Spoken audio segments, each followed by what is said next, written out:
አንተ ደግሞ የምትወደው ዳጣ ነው። ስለዚህ ጉዳይ አናውራ አላልኩሽም? ሜቢ ማንም የለም። ዳጣ መጣች።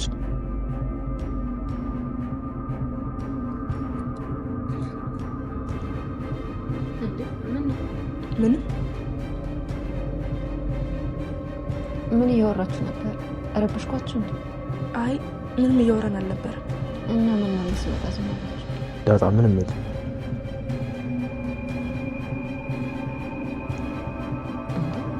አረ በኪድዬ ምንድነው የሆናችሁት?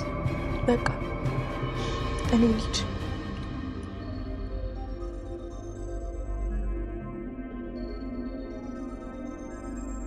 ናታን ስለምን እያወራችሁ ነበር? ስለ ልጅ መውለድ።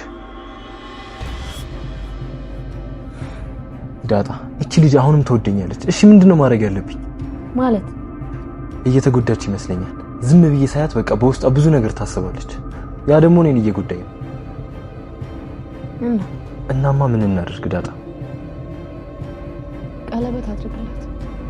እሷ እኮ ለምርቀቷ ቀለበት እንድታደርግላት ነው የምትፈልገው። ዳጣ ቁም ነገር እያወራሁ ነው፣ እየቀለድኩ አይደለም። እኔም ቁም ነገር ነው እያወራሁት። አላውቅም ዳጣ፣ እኔ አሁን እየጨነቀኝ ነው። በቃ ለአባዬ መናገር አለብን። ምን ብለን ነው የምንናገር? በቃ እንደተዋደድን ነው ከኔ ጋር እና ሌላ ሰው ወደድኩ እንዴ? አይ ናታ አይሆን። አባዬ በዚህ ሰዓት እኔ ትምህርቴን እንድቀጥል ስራ እንድለምድ ነው እንጂ የሚፈልገው ባል እንዳገባ አይፈልግም። እሺ ዳጣ ምን እናድርግ ታዲያ? እኔ አላውቅም ናታ። እስኪ ሂጂ፣ አሁን ክፍሏ ነው አይደል ሄደችው? አዎ እሺ።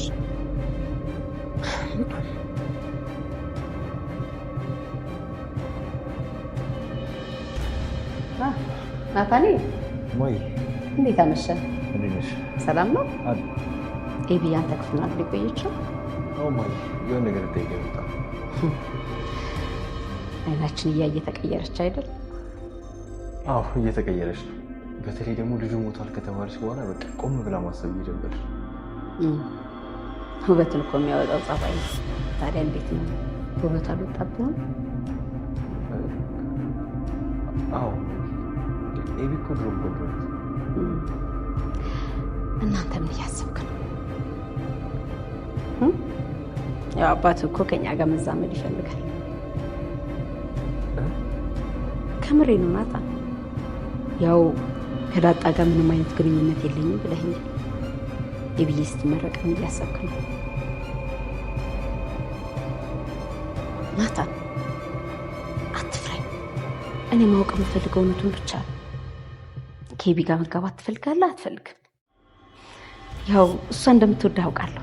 አንተም ብትወር ከእሷ ጋር ረጅም ጊዜ አሳልፈሃል። ቆይ ምንድን ነው የምታስበው?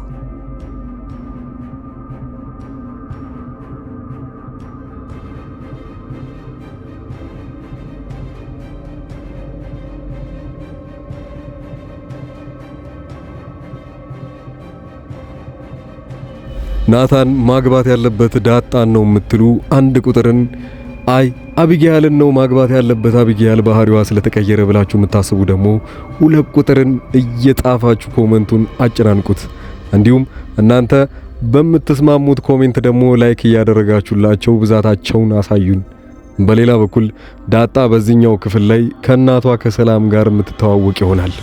የሷን ፊት ሪአክሽን እና ደስታዋን ማየት የምትፈልጉ ሰዎች ይህንን ቪዲዮ ላይክ እያደረጋችሁ ጀምሩት። በሌላ በኩል አቢጊያል ቅርብ ጊዜ ተቀይሬያለሁ ወይንም ደግሞ አሁን ፍጹም ሌላ ሰው ሆኛለሁ ብላ ብታስብም ግን አሁን የምትፈልገው አንድ የጎደላት ነገር አለ። ዳጣ ደግሞ በራሷ በኩል የጥፋተኝነት ስሜት እየተሰማት ነው። ምክንያት የሆነውም አቢጊያል ትወዳለች። እዚህ ቤት ውስጥ ደግሞ እሷ እንድትጎዳ ማናችንም አንፈልግም። ቤተሰቦቿ አሁን እየተደሰቱ ያሉት ተቀይራልናለች ብለው እያሰቡ ነው። አሁን ድጋሚ ወደ ቀድሞ ማንነቷ ልትመለስበት የምትችለው አንድ ምክንያት አለ። እሱም ናታንን ከነጠኳት እሷም ቢሆን እስከ መጨረሻው ድረስ ልትጎዳ ትችላለች። ይህን እንዴት መቋቋም እንችላለን? ዳጣ በዚህ በኩል በጣም ከፍቷታል። እንደውም በዚህ ሁኔታ ላይ ከአቢጊያል ጋር ስታወራ እንዳያቿት አቢጊያል ናታን ባስቀየማት ቁጥር ብቻዋን ሄዳ ክፍል ውስጥ ስታለቅስ አይታታለች። ዳጣ ይህንን ነገር ችላ ብላ ማለፍ እንኳን አልቻለችም።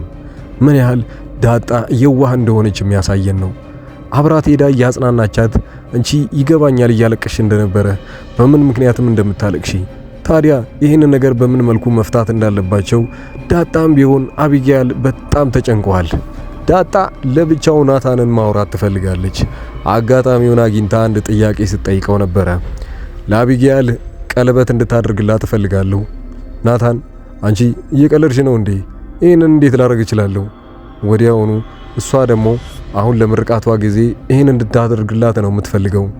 ቤተሰቦቿም ቢሆኑ ማርታም በጣም እያሳሰባት ያለው አቢጊያል እንድታገባላትና ሰላማዊ ሕይወት እንድትኖርላት ብቻ ነው። አቢጊያል የምትወደው በዚህ ሰዓት አንተም ብቻ ነው። ሌላ ሰው ከመጣ ማግባት አትፈልግም።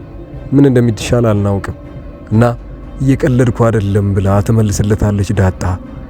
ናታን የባሰ ሆኖ ጭንቀት ውስጥ ገብቷል። ይህን ነገር መቆጣጠር አይችልም። ከዚህ በፊት እነዛ ቤተሰብ እንደሚያውቁት ከሆነ ከዳጣ ጋር የተለየ ግንኙነት ካለን ንገረን ብለው ጠይቀውት አይ ከዳጣ ጋር ምንም ነገር የለንም ብሎ መልሶላቸው ነበረ። ታዲያ ማርታ አሁን ላይ ደግሞ ያው እንደነገርከኝ ከሆነ ከዳጣ ጋር ምንም አይነት ግንኙነት የለኝም ብለህ ነግረኸኛል። ስለዚህ አቢጊያልን ደግሞ እንደማስበው ከሆነ ሰሞኑን ቅርርባችሁ በጣም የተለየ ሆኗል። እንደው ወዳት ከሆነ እስቲ ንገረኝ። አዎ ሱማ ባህሪዋ እኮ የሚያስጠላ ነገር የላትም፣ መቀየሯ በጣም ገርሞኛል ብሎ ናታን ይመልስላታል። ያ ማለት አንተ ከዚህ በኋላ ችግር ከሌለብህና እሷን ማግባት የምትፈልግ ከሆነ እባክህን ንገረኝ። ያንተ አባትም ደግሞ እንደነገረን ከሆነ ከኛ ጋር ዘመድ መሆን እንደሚፈልግ ነግሮናል። ታገባታለህ ወይ? ይህንን ጥያቄ ሲጠይቀው ናታን ይደነግጣል። ምን መመለስ እንዳለበት አያውቅም። ሁለቱም መልሶች ለሱ ትልቅ አደጋ ይዘው እንደሚመጡበት ያውቃል። አዎ አገባታለሁ ካለ ዳጣ እስከ መጨረሻው ድረስ ሊያጣትና በጣም ልትጎዳበት እንደምትችል ያውቃል። አይ አላገባትም ካለ ማርታ እንደምትቀየመውና ምናልባት የልጇ ባህሪ ድጋሚ ወደ ድሮ ማንነቱ ሊመለስበት ይችላል ብላ እሷንም ላለማስከፋት ፈልጓል። ለጊዜውም ቢሆን ዝምታውን እየመረጠ ባለበት ሰዓት ላይ ማርታ ወዲያውኑ ደንገጥ ትልና ለምን መመለስ አልፈለገም ብላ ፊቷ ሲቀያየር አይታችኋል። ድራማው ያለቀው እዛ አካባቢ ላይ ነበረ። ታዲያ መልሱ ምን ይሆን? በሌላ በኩል ደረጀ ወደ ሰላም ቤት ሄዶ ነበረ ከሷ ጋር ለመማከርና አዲሱ የተወለደውን ልጁን እንኳን በቅጡ ስላላየው እሱንም ለማየት ነበረ ብቻውን ሄደው። ወዲያው ሰላም በር ላይ እንዳየችው ትደነግጣለች። እንዴት እንደመጣና ምን አዲስ ነገር እንዳለ ለማወቅ ስለጓጓች። ታዲያ በዛን ሰዓት ሲያወራት የነበረው አሁን ላይ ሁሉም ነገር ስለከበደኝ በዚህን ሰዓት ላይ ማርታ አንቺ ጋር 2 ልጆች እንዳሉኝ ካወቀች በቁሜ እንኳን መሄድ እንደማልችል አውቃለሁ። ታዲያ ለዛ ነገር ካሁኑ መዘጋጀት ይኖርብኛል። እንቺም ደግሞ ባታጨናንቂኝ ደስ ይለኛል። ያ ማለት ከዚህ በፊት እዛ ቤት ካልመጣው እያለች ስታስጨንቀው እንደነበረ ደረጀ በደንብ አሰላስሎበት አንድ ውሳኔ የወሰነው ነገር ቢኖር ዳጣ ከእናቷ ከሰላም ጋር አንድ ላይ እንድትኖር ወይንም እዛ ቤት ውስጥ ሌላ ችግር እንዳይፈጠር። ይህንን ካለ በኋላ ነበረ ዳጣን እናትሽን በቅርቡ አስተዋውቅሻለሁ ያላት። አሁን የመጨረሻው ቀን ነው። ነገ ይዣት እመጣለሁኝ ዳጣን። ታዲያ እውነቱን ካወቀች በኋላ ካንቺ ጋር እዚሁ እንድትቀመጥ ወስናለሁኝ። ያን ሲላት ወዲያውኑ ሰላም አንድ ነገር ነበረ ትዝ ያላት። እንዴት እኔ ፊት እንድትነግራት አልፈልግም፣ እኔ አፍራለሁ። ይህን ሁሉ ጊዜ እያወኩኝ ስለደበኳት ምናልባት ይቅርታ ላታደርግልኝ ትችላለች፣ ግን ንገራት ብላ እሷም በአሁኑ ጊዜ እናቷን ወይንም ልጇን እንድታውቃት መቀደችላት ማለት ነው። ደረጀም ቢሆን ከዚህ በኋላ እንግዲህ ይዟት ሲመጣ ምን ሊፈጠር እንደሚችሉ አስቡት። የመጀመሪያው ነገር እናቷ ሰላም መሆኗን ከዚህ በፊት ዳጣ ጠርጥራ ነበረ። የሆነ ጊዜ ብቻዋን ስታስብ እንደነበረው እናቴ ምናልባት ሰላም ትሆን እንዴ? ያኔ ይሄን ሁሉ ነገር ሳወራና በደንብ ስትደነግጥ የነበረው ወይንም ደግሞ ስለ እናቴ ማወቋ ራሱ ግራ ገብቶኛል። ለናታንም የሰጠችው ደብዳቤ ስለ ራሷ ጽፋ የሰጠችው ቢሆንስ ምን ይታወቃል? ከዳጣ ይልቅ ቀድማ አቢጊያል እናቷ ሰላም እንደሆነች አውቃለች። እስካሁን ግን አቢጊያል ምን ያህል ትልቅ ሚስጥር ይዛ እንደቆየች ሁላችንም እናውቃለን። ከእናቷ ይልቅ ያስበለጠችው እሷም ቢሆን ደረጀን ነው። ደረጀ እንዳይጎዳ እናቷ የተደበቀባት ሚስጥር እንዳለ ብታውቅም እናቴ ተሸንፋለች ወይንም ደግሞ ቆንጆ አይደለችም፣ አባቴ ደረጀ ከሷ ይልቅ የመረጠው ሌላን ሰው ነው፣ አታምርም እንዴ ብላ ጭንቅላቷ እንኳን ተመርዞ በነበረበት ሰዓት ላይ ይህን ሁሉ ነገር ተቋቁማ ለአባቷ ሁሉንም ነገር ብላ ሚስጥሩን ይዘዋለች። ዳጣም ቢሆን ከዛም በኋላ ነበረ ለአቢጊያል በደንብ መጨነቅ የጀመረችው። ለኔ ብላ ብዙ ነገር አድርጋለች፣ አክስቷ እንኳን እዛ ቤት ውስጥ መታ ዳጣን ለመጉዳት ብዙ ሚስጥሮችን ብትለቅባትም ግን አቢጊያል ነበረች ያዳነቻት። ዳጣ በሰዓቱ ትልቅ ጉዳት ሊደርስባት እንደነበረ ታውቃላችሁ። ናታንና ዳጣ ሲጨቃጨቁበት የነበረውን ነገር ታውቁታላችሁ። ዳጣ እያለች ያለችው እሷ እንዳትጎዳ ለምትፈልገውን ነገር አድርግላት፣ ለምን ቀለበት አታረግላትም የምርቃቷ ጊዜ ያንን ብቻ ነው ካንተ የምትፈልገው። ያንን ስትል ግን ዳጣ ቀልድ እየቀለደች መስሎት ነበረ ናታን። አይ የምሬን ነው ያንን እንድታደርግላት ፈልጋለሁ ነበር ያለችው። ዳጣ ከፍቅሯ በላይ እየወደደች ያለችው ለእህቷ መስዋዕት ልትሆንላት የተዘጋጀች ይመስላል። በዚህ ውሳኔዎቿ ግን ብዙዎቻችሁ ቅር እንደሚላችሁ እናውቃለን። ምክንያቱም የሚያምርባቸው ዳጣና ናታን አንድ ላይ ሲሆኑ እንጂ ዳጣ አሳልፋ ናታንን ለአቢጊያል ስትሰጣት ምን ያህል ወደፊት ህይወታቸው የተዘበራረቀ እንደሚሆን ሁላችሁም ታውቃላችሁ። ዳጣ ግን በራሷ እያስተጻጸነች ያለችው ወይንም ደግሞ ራሷን የምታስተዛዝነው እናቷን ካገኘች በኋላ ነው። ያኔስ ክፍተቱ ከዚህ የበለጠ ይሰፋ ይሆናል። እንዴት እንደሆነ ልንገራችሁ። የመጀመሪያው ነገር አሁን ላይ ዳጣ እናቷ ሰላም እንደሆነች ካወቀች በኋላ ደረጀና ሰላም እንደተነጋገሩት ከሆነ ዳጣ መኖር ያለባት ከሰላም ጋር ይሆናል ማለት ነው። ያ ማለት አብዛኛውን ጊዜ ወደነ ማርታ ቤት አትሄድም ወይንም ደግሞ እነሱ ጋር መዋላ ሊቀሩላ ይችላል። ያኔ የእናት ፍቅሯን ለመወጣት ስትል ዳጣም ቢሆን ትዘናጋና እዛው መዋልን እዛው ማደርን ትጀምራለች። አቢጊያልና ናታን ግን እዚህ ሰፊ ጊዜ ይኖራቸዋል።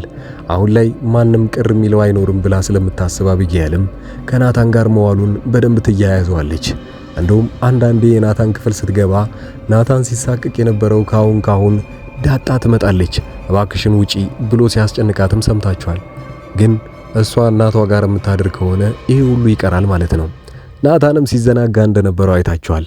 አሁን ላይ ባህሪዋ እንደዚህ መቀየሩ በጣም ይገርማል፣ አስደንቆኛል ሁላ ሲል ነበረ። ታዲያ ናታንስ ቀስ በቀስ እየተቀየረ መጥቶ ምናልባት አቢጊያልን ሊወዳት ይችል ይሆን ወይ? ይህም በጣም የሚያስፈራው ቅጽበት ሊሆን ይችላል። ታዲያ ምን ታስባላችሁ እናንተ? አጠቃላይ የዳጣ ድራማ አንድም መስዋዕታቸው መሆን አይቀርም ወደፊት። አሁን ሁለት ትላልቅ ችግሮች አሉ እዛ ቤተሰብ ውስጥ። አንደኛው ማርታ ሳትጎዳ ደረጀ ሁለት ልጅ እንዳለው እንዴት አድርጎ ሊያስተዋውቃት ይችላል? ይህን ራሱ ተጨንቆበት መች እንደሚፈታው ባይታወቅም ግን ይሄ ነገር አንድ ቀን መጋለጡ አይቀርም። ተሳካ የሚባለው ማርታ ይቅርታ አድርጋለት ሁለቱንም ልጆቹን ተቀብላ አብረው በደስታ ካሳደጉና አብረው አንድ ላይ ከሆኑ ነው። ሌላኛው እዛ ቤት ውስጥ ያለው ችግር ዳጣና አቢጊያል አንድ ላይ ሆነው ናታንን መውደዳቸውና አሁን ሁለቱም ምርጫ ያለው ራስ ናታን መምረጥ የምትችለው አንዳችንን አንተ ብቻ ነህ፣ የፈለከውን ማድረግ ትችላለህ። እሱስ አንዳቸው ሳይጎዱ አንዳቸውን መርጦ እንዴት አግብቶ አንድ ላይ በሰላም መኖር ይችላሉ? ይህም በጣም ትልቁ ፈታኝና ሁላችሁም ቢሆኑ ሳትገምቱት ወይንም መገመት የማይቻል ፈተና ሊሆን ይችላል። ታዲያ እነዚህ ሁለቱ ፈተናዎች አንድ ላይ መልሱን የምናገኝበትን በቅርቡ ድራማውን ይዘን እንመጣለን። እስካሁን አብራችሁኝ ያላችሁ ሰዎች ካላችሁ ቻናሉን ሰብስክራይብ ማድረጋችሁን አትርሱ። በዚሁ አጋጣሚ አዲስ አበባ ውስጥ ቁጭ ብዬ አሪፍ የዴሊቨሪ ስራዎችን እየሰራው እገኛለሁ። ስልኮች፣ የተለያዩ ኤሌክትሮኒክስ እቃዎችን ማዘዝ የምትፈልጉና የዩቲዩብ ኮርስን በዛው መማር የምትፈልጉ ሰዎች ከታች በማስቀምጥላችሁ ቁጥር ደውሉልኝ፣ ወይንም ቴሌግራም፣ ዋትስአፕ፣ ኢሞ ላይ አናግሩኝ። እስከዛው ድረስ መልካም ጊዜ